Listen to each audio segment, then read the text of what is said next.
प्यारे दोस्तों, अंबुज Mishra YouTube channel पर आप सभी का स्वागत करता हूं। देखिए फर्स्ट क्वेश्चन देखिए, राज्य की कार्यपालिका शक्ति किसमें निहित होती है? मुख्यमंत्री में, राज्यपाल में, मंत्रिपरिषद में, राष्ट्रपति में। तो किसमें नियुक्त होती है? राज्यपाल में। अगर राज्यपाल की बात करते हैं तो आर्टिकल नंबर 153 में क्या बताया गया है? राज्यों का एक राज्यपाल होना चाहिए। तो किस आर्टिकल के अंतर्गत बताया गया है? 153 के अंतर्गत बताया गया है।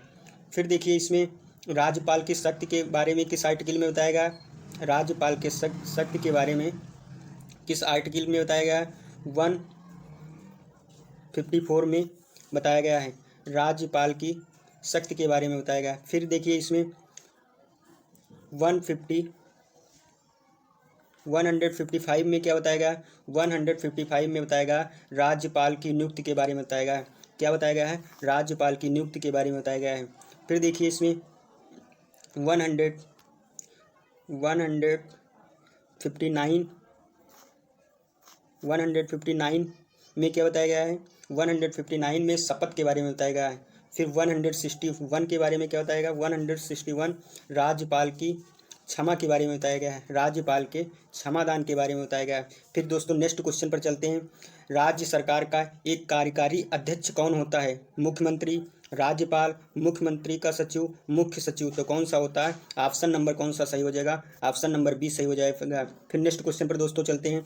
भारतीय राज्यों में राज्यपाल की नियुक्ति कौन करता है? संघीय मंत्रिमंडल, उपराष्ट्रपति, प्रधानमंत्री, राष्ट्रपति। तो राज्यपाल की नियुक्ति कौन करता है? राष्ट्रपति करता है। राष्ट्रपति के पद के बारे में किस आर्टिकल के अंतर्गत बताया गया है?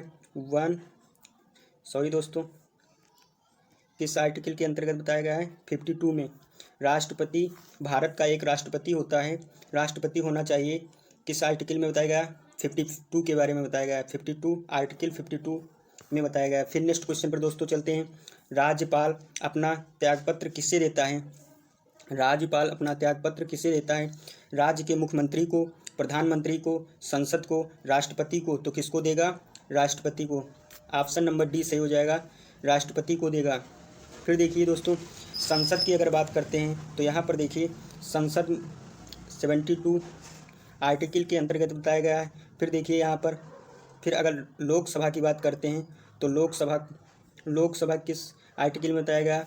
81 में बताया गया है। फिर अगर राज्यसभा की बात करते हैं तो किस आर्टिकल में बताया गया है?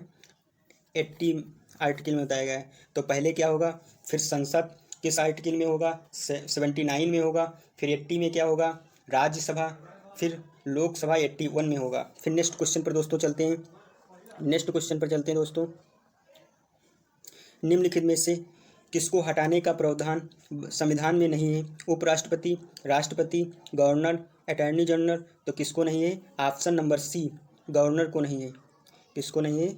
गवर्नर को। फिर नेक्स्ट क्वेश्चन पर दोस्तों चलते हैं। निम्नलिखित में से किसको महाभियोग के बिना हटाया जा सकता है? भारत के राष्ट्रपति को, भारत के मुख्य न्यायाधीश को, किसी राज्य के राज्यपाल को और मुख्य निर्वाचन आयुक्त को। तो किसको हटाया जा सकता है? ऑप्शन नंबर सी, किसी राज्य के राज्यपाल को हटाया जा सकता है। फिर नेक्स्ट क्वेश्चन पर दोस्तों चलते हैं।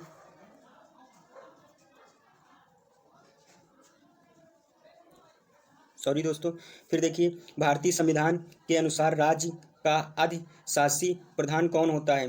राज्यपाल, मुख्यमंत्री, राष्ट्रपति, प्रधानमंत्री। तो कौन होता है? ऑप्शन नंबर कौन सा हो जाएगा? ऑप्शन नंबर ए सही हो जाएगा। भारतीय संविधान के अनुसार राज्यपाल हो जाएगा। फिर नेक्स्ट क्वेश्चन पर दोस्तों चलते हैं। यहाँ पर देखिए राष्ट्रपति के पद के बारे में किसमें बताया गया था? किस आर्टिकल के अंतर्गत बताया गया था? आर्टिकल अंतर्गत बताया गया था 52। और फिर 54 में क्या बताया गया था? राष्ट्रपति के निर्वाचन के बारे में बताया गया था। 54 में क्या बताया गया था? राष्ट्रपति के निर्वाचन के बारे में बताया गया था। फिर दोस्तों नेक्स्ट क्वेश्चन पर चलते हैं। राज्य सरकार का संवैधानिक प्रमुख होता है मुख्यमंत्री, मुख्य सचिव, महाधिवक्ता, राज्यपाल। तो कौन होता है? ऑप्शन नंबर कौन सा सही हो जाएगा? ऑप्शन नंबर डी सही हो जाएगा, राज्यपाल हो जाता है। महाधिवक्ता की बात करते हैं तो ये किस आर्टिकल के अंतर्गत आता है? 165 के अंतर्गत आता है। 165 के अंतर्गत आता है। किस आर्टिकल के अंतर्गत आता है? 165 के अंतर्गत महाधिवक्ता आता है।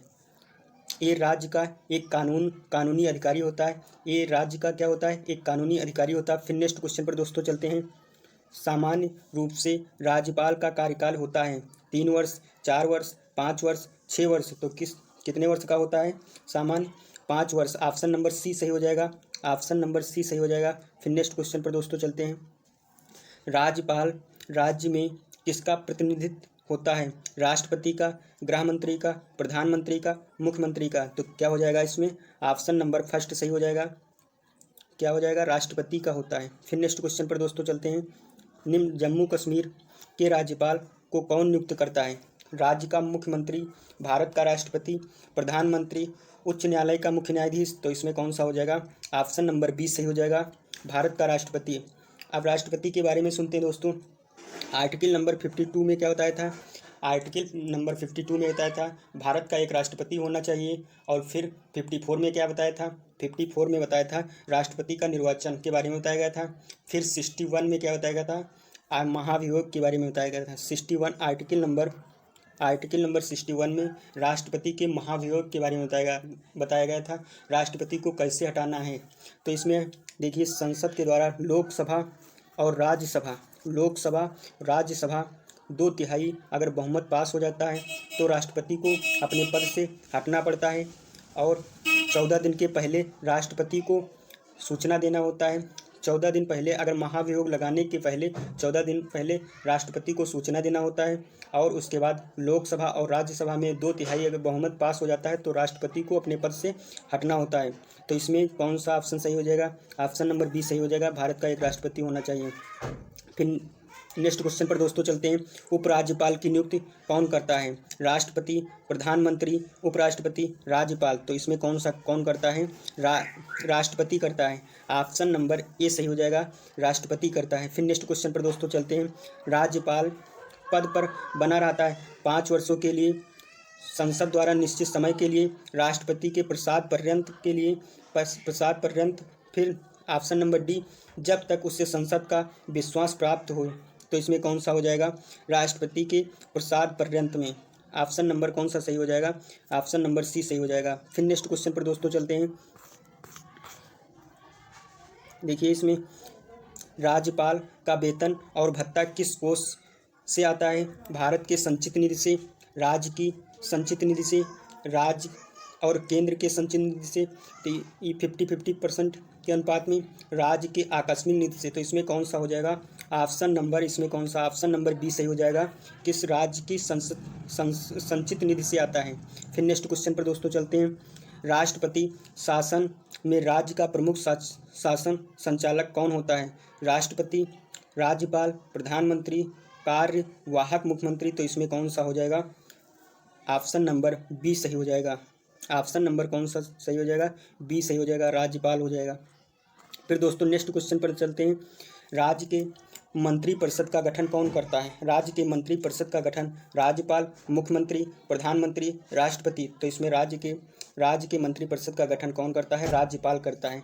ऑप्शन नंबर फर्स्ट सही हो जाएगा, राज्यपाल करता है। दोस्तों समझते हैं, महान्यायवादी की नियुक्ति कौन करता है? राष्ट्रपति करता है। महान्यायवादी की नियुक्ति राष्ट्रपति करता है। किस आर्टिकल के अंतर्गत? 76 के अंतर्गत महान्यायवादी की नियुक्ति राष्ट्रपति करता है। किस आर्टिकल के अंतर्गत? 76 के अंतर्गत। फिर देखिए नेक्स्ट क्वेश्चन पर दोस्तों चलते हैं। ये महान्यायवादी क्या होता है? केंद्र सरकार का कानूनी अधिकारी होता है। महान्यायवादी भारत सरकार का कानूनी अधिकारी होता है। फिर नेक्स्ट क्वेश्चन पर दोस्तों चलते हैं। इसमें देखिए, किसी भारतीय राज्य के राज्यपाल से संबंधित निम्नलिखित में से कौन सा कथन सही नहीं है? तो इसमें कौन सा हो जाएगा? वह भारत के राष्ट्रपति के द्वारा नियुक्त होता है। वह 5 वर्ष तक पद पर रह सकता है। यदि संबंधित राज्य की विधायिका उसे पद से हटाए जाने के लिए प्रस्ताव पारित करती है तो वह पदमुक्त किया जा सकता है। वह 1 से अधिक राज्यों का राज्यपाल नियुक्त हो सकता है। तो इसमें ऑप्शन नंबर कौन सा हो जाएगा? कथन सही नहीं है। ऑप्शन नंबर सी सही हो जाएगा। कौन सा कथन नहीं सही है? सी नहीं सही है। फिर नेक्स्ट क्वेश्चन पर दोस्तों चलते हैं। निम्नलिखित देखिए, राज्य के गवर्नर संविधान के अंतर्गत किसके प्रति अपने आचरण के लिए उत्तरदायी होता है? तो इसमें हो जाएगा राज्य के मुख्यमंत्री, संघ के प्रधानमंत्री, राज्य के विधानसभा, राष्ट्रपति, तो इसमें क्या हो जाएगा, ऑप्शन नंबर कौन सा हो जाएगा, ऑप्शन नंबर राष्ट्रपति के प्रति होता है, ऑप्शन नंबर डी सही हो जाएगा। फिर नेक्स्ट क्वेश्चन पर दोस्तों चलते हैं। यहाँ पर देखिए राष्ट्रपति के बारे में एक पॉइंट देखते हैं। कायक, CAG क्या बोलते हैं, CAG कायक, कायक की नियुक्ति कौन करता है, राष्ट्रपति करता है। 148 के अंतर्गत कायक की नियुक्ति कौन करता है, राष्ट्रपति करता है। और कायक का कार्यकाल कितने वर्ष का होता है, 6 वर्ष का। कायक का कार्यकाल कितने वर्ष का होता है, 6 वर्ष का। और अधिकतम उम्र 65 होती है, अधिकतम उम्र 65 होती है। अगर 6 वर्ष का कार्यकाल पूरा हो जाता तो क्या होता है, कायक को अपने पद से हटना पड़ता है। फिर और अगर 65 क्या पूरी हो जाती, उम्र पूरी हो जाती तो क्या होता है, कायक को अपने पद से हटना पड़ता है। फिर नेक्स्ट क्वेश्चन पर दोस्तों चलते हैं। इसमें देखिए भारतीय संविधान के अनुसार राज्यों की विधायिका में सम्मिलित हैं विधान परिषद एवं राज्यपाल, विधानसभा एवं विधान परिषद। तो इसमें देखिए विधानसभा एवं राज्यपाल एवं विधानसभा एवं विधान परिषद जहां इसका अस्तित्व है, तो ऑप्शन नंबर कौन सा सही हो जाएगा, ऑप्शन नंबर डी सही हो जाएगा। कौन सा सही हो जाएगा, ऑप्शन नंबर 4 सही हो जाएगा। इसमें देखिए ऑप्शन नंबर डी सही हो जाएगा। फिर नेक्स्ट क्वेश्चन पर दोस्तों चलते हैं। निम्नलिखित में से कौन भारत के राष्ट्रपति की इच्छा तक ही पद पर बना रह सकता है, निर्वाचन आयुक्त, राज्यपाल, उच्चतम न्यायालय का न्यायाधीश, लोकसभा का अध्यक्ष। तो देखिए इसमें क्या हो जाएगा, इसमें हो जाएगा ऑप्शन नंबर बी सही हो जाएगा, राज्यपाल। यहाँ पर देखिए निर्वाचन आयुक्त की अगर बात करते हैं तो निर्वाचन आयुक्त की कार्यकाल कितना होता है, 6 वर्ष का होता है। कितने वर्ष का होता है, 6 वर्ष का। और अधिकतम उम्र 65 होती है। फिर नेक्स्ट क्वेश्चन पर दोस्तों चलते हैं। राज्यपाल के पद पर नियुक्त की न्यूनतम उम्र सीमा क्या है, 25 वर्ष, 30 वर्ष, 35 वर्ष, इनमें से कोई नहीं। तो ऑप्शन नंबर क्या हो जाएगा, 35 वर्ष हो जाएगा। यहाँ पर दोस्तों समझते हैं, ये देखिए अगर लोकसभा की अगर बात करते हैं तो उसमें कितनी उम्र की आवश्यकता होती है, 25 वर्ष की। अगर राज्यसभा की बात करते हैं तो इसमें कितने वर्ष के लिए, 30 वर्ष की उम्र होना अनिवार्य है। राज्यसभा में 30 वर्ष की उम्र होना अनिवार्य है। फिर अगर लोकसभा की बात करते हैं तो 25 वर्ष की उम्र होना अनिवार्य है। और इसमें लोकसभा में 5 वर्ष का कार्यकाल होता है, 5 वर्ष का कार्यकाल होता है। और राज्यसभा में 6 वर्ष का कार्यकाल होता है। फिर नेक्स्ट क्वेश्चन पर दोस्तों चलते हैं। राज्यपाल को पद की गोपनीयता की शपथ कौन दिलाता है, राष्ट्रपति, उपराष्ट्रपति, राज्य के उच्च न्यायालय के मुख्य न्यायाधीश, विधानसभा के अध्यक्ष। तो इसमें क्या हो जाएगा, राज्यपाल को गोपनीयता की शपथ कौन दिलाता है, राज्य के उच्च न्यायालय के मुख्य न्यायाधीश। ऑप्शन नंबर कौन सा सही हो जाएगा, ऑप्शन नंबर सी सही हो जाएगा। फिर नेक्स्ट क्वेश्चन पर दोस्तों चलते हैं। संविधान के अनुसार राज्यपाल पद पर नियुक्त होने के लिए अहंताएँ होनी चाहिए। वह भारत का नागरिक हो, 35 वर्ष की आयु पूरी कर चुका हो, वह संसद के किसी राज्य के विधानमंडल का सदस्य ना हो, वह कोई अन्य लाभ व पद धारण ना करता हो। तो इसमें क्या हो जाएगा, ऑप्शन नंबर कौन सा सही हो जाएगा, डी हो जाएगा, उपयुक्त सभी सही हो जाएगा। क्या हो जाएगा, उपयुक्त सभी। तो इसमें देखिए दोस्तों, अगर ये आर्टिकल नंबर 1 समझते हैं। आर्टिकल नंबर 143 में देखिए ये राष्ट्रपति के अगर सुप्रीम कोर्ट से सलाह लेना चाहता है, तो सुप्रीम कोर्ट से सलाह ले सकता है। ये राष्ट्रपति को बताया गया है। अगर सुप्रीम कोर्ट सलाह देना चाहे तो दे सकता है, और राष्ट्रपति सुप्रीम कोर्ट की सलाह मानने के लिए बाध्य नहीं है। दोस्तों अगर वीडियो पसंद आता है तो लाइक और सब्सक्राइब